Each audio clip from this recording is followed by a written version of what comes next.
Hi everyone, my name is Carrie. I'm going to tell you my life story about how I was punished by my parents for being overweight. And it sounds horrible, but only someone who has been in my skin, or my fat, will understand. I've always been fat, ever since I was little. The problem of obesity began in 3rd grade when I ate everything from the table and it was not enough. I don't have any fat people in my family.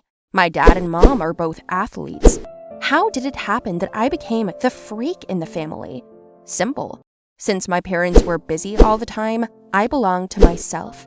In my first years, I was looked after by my grandmother, and grandmothers know how to feed their families. In the morning, there were all kinds of pancakes on the table, scrambled eggs with bacon, toast with pasta, or something else. When I came home from school, there was always first, seconds, and dessert. I ate everything. Grandma was happy.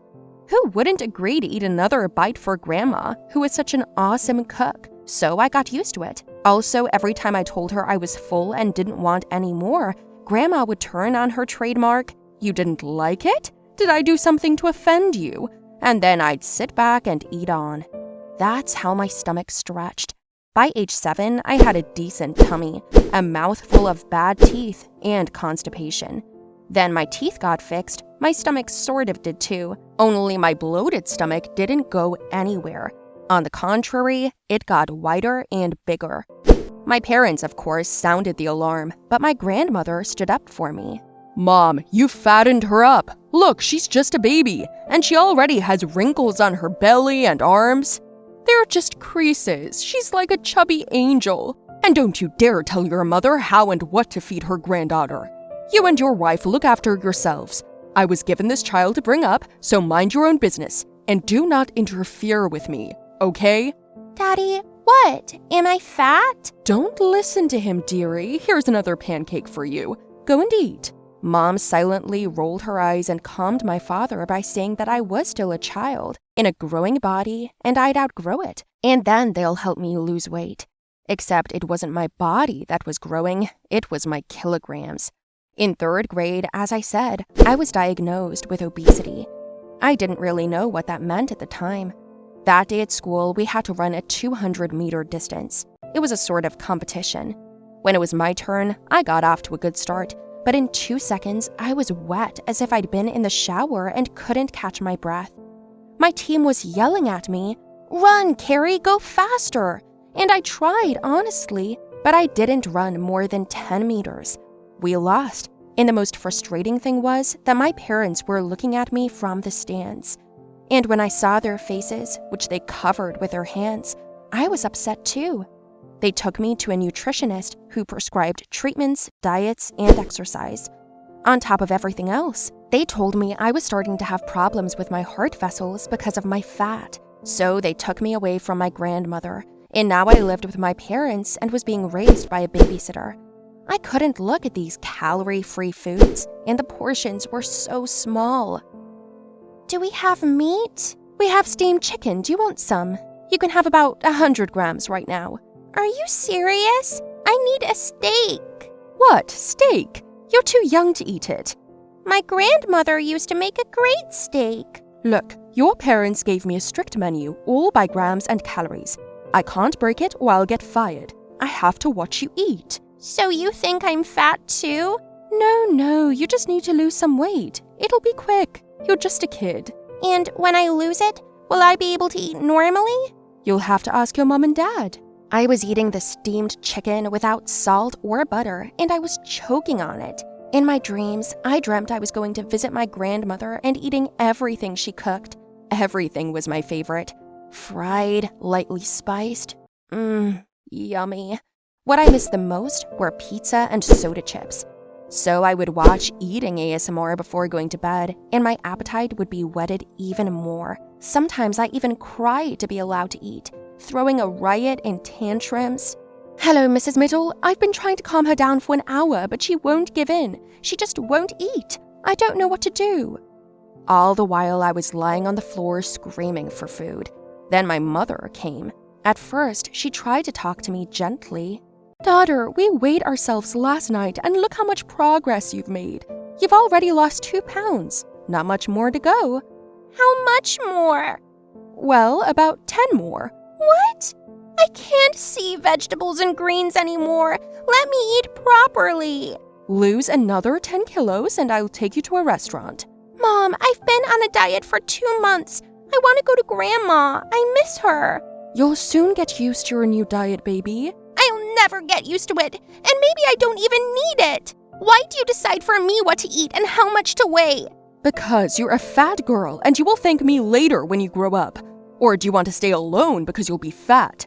Her words hurt me. I cried. They were the most hurtful words to hear from my own mother. Oh, I'm sorry. I didn't mean it. I got up from the floor, wiped away my tears, and went to my room. When my mother left, I stealthily went out of the house through the window and ran to my grandmother. It was a 7 or 8 block run to see her, which was a long way. But it was easier for me to run than before, so I managed. Ran to my grandmother in tears and told her everything. Grandma started feeling sorry for me, and then she set the table and I ate. And she took me with her. I got there on time, the babysitter was talking on the phone, like always, and I pretended to be asleep. I kept the hidden food under the bed, pulled it out, and ate it every night. And that's what my grandmother and I started doing. She'd cook, and I'd hide it under my bed. Then after a week, my mom came into my room and said we were going away for a couple of days as a family for a weekend visit. We had a pretty good time with some people like my folks, and then we came home. You can't imagine what happened when we opened the doors. There was a horrible smell in the house. Oh, crap, I said to myself. My dad and mom opened the windows, asking what had gone bad, but the refrigerator was working fine. And then my parents followed the smell and went into my room. What's that? What are the containers, Carrie? What? Where did that come from? Oh, it was my mom. What? How could she? Doesn't she understand? Deal with it, John. Carrie, get on the scale. And on the scale, it was plus 10 pounds. Mom was hysterical. I was embarrassed, but I really wanted to eat, so I didn't even cry. Dad called Grandma and made a scene. Grandma got sick. He went to see her, but they wouldn't let me in. Well, about me, I was punished, harshly. First of all, they cut off the internet, and secondly, now the nanny went everywhere with me, and they also signed me up for swimming, dancing, and once a week at the gym. That was my parental punishment. I ate under strict supervision, had tests every month, and weighed myself every day. My tears and tantrums didn't bother anyone anymore. I was forbidden to communicate with my grandmother too, and it was a living hell. 4 months later, when I once again stood on the scale, my mother applauded loudly. Yes, we did it, my girl! She cheered, and I said lifelessly, uh-huh. We got it done. I was built up to the perfect weight, and even minus 2 pounds. Externally, I changed a lot. I no longer had problems with my stomach, my skin became clearer, my appetite was no longer so brutal, but for some reason, I was still not happy.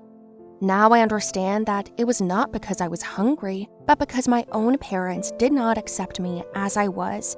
Yes, the extra weight went away, but my resentment to my mom and dad did not. They dreamed of being an athletic family, so thin and friendly, only they didn't take into account that I liked being on Grandma's team better. They took away my dearest possession, my grandmother's love. 6 months later, I went to visit my grandmother for the first time with my father and mother. When she saw me, she cried. She started calling me skinny and feeling sorry for me.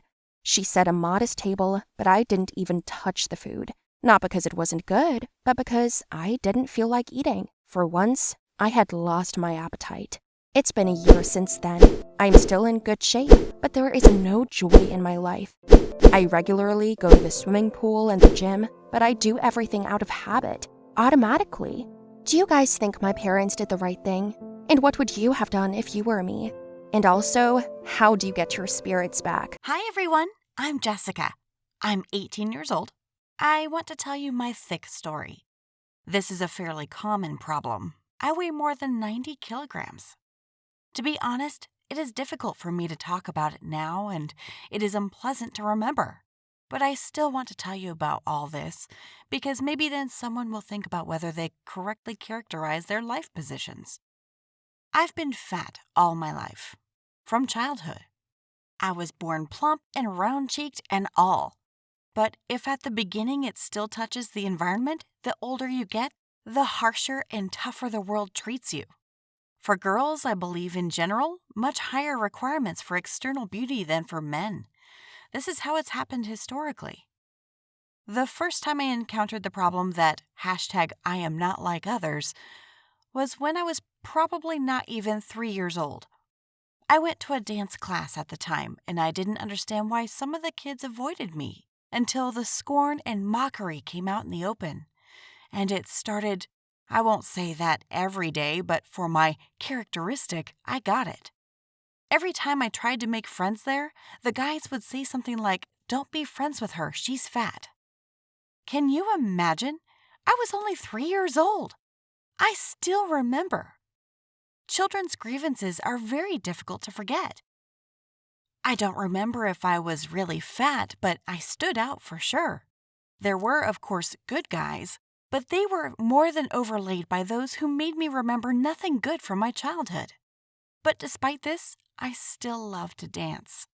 Even if I was alone sometimes, but at the moment of dancing, I forgot all the problems and did not feel plump, fluttered like a butterfly. At school, of course, the bullying did not stop, but on the contrary, became even stronger. I tried not to pay attention to them and not give them special significance. Children, I can tell you, can be very cruel sometimes. Fat lady, a barrel, a cow. What you will not hear in your address at school. I have noticed that people do not like those who stand out or somehow separate from the team. If you somehow separate, then your most noticeable feature is turned into a flaw that needs to be mocked.